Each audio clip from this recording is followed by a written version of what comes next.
Kinau. Ina jin ka. Ni abin da nake so, buri na a yanzu shine in samu wata hajiya katuwar mace mai kuɗi mai wadata. Ta zo kai ta yi wuf da ni lokaci ɗaya. Let's go! Aikin banza, amma dai kai manto, na ran Allah rai zuciya ta ya kai. Kullum kai a rai zuciya za ka kare. Me kun ka je kai hozula ka nemi kuɗi ka nemi wacce kake so ka aura ka samu yarinya. Kai burin ka kawai ka samu ko yar mai kuɗi ko kuma wata hajiyar birni ta zo ta yi da kai. Ko sai bai tsaba rai zuciya Allah ya sauke maka wallahi. Ina da kyau baka san yadda rayuwar take a ciki yanzu. Baka san yanayin zamanin da ake ciki a yanzu ba. Haka da sani abin da ke tafiya a duniyar nan.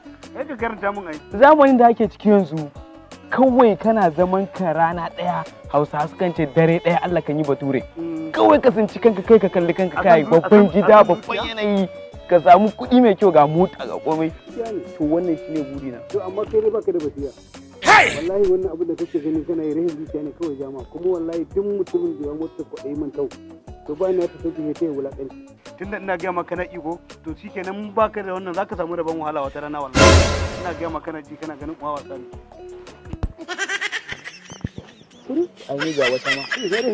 Ga wata ma yanzu magani. A kai da kake bita ni na ruwana. Ni tafiya zan yi. Baya jin bari. Oho. Malam lafiya? Wato baiwar Allah, ganinki ne na yi.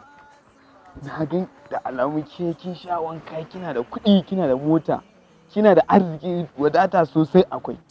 To shi yasa na ce to bari zo sha gaban ki zo wurin ki in zo sanar da ke kawai ki wuf da ni. In yi wuf da kai? Duk abin da ka faɗa alhamdulillah ina da su. Amma ka ce in yi wuf da kai?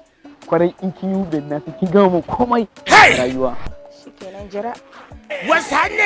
Ni ko ina jira. Hello? Ina nan kusa da gidan man nan. Ina jin fa. Ku sauri. Ina jira. Ina jira ku yi sauri. Okay. Ka ce in yi wuf da kai ko? Sosai kwarai kuwa na ciki wuf da ni kawai in samu huta rayuwar nan. What? Hey! What's happening? Yeah!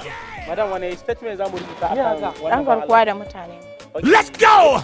Ina ga kai ne kai garkuwa da dan gidan BPO last week ba. Haba, ba haka bane ba.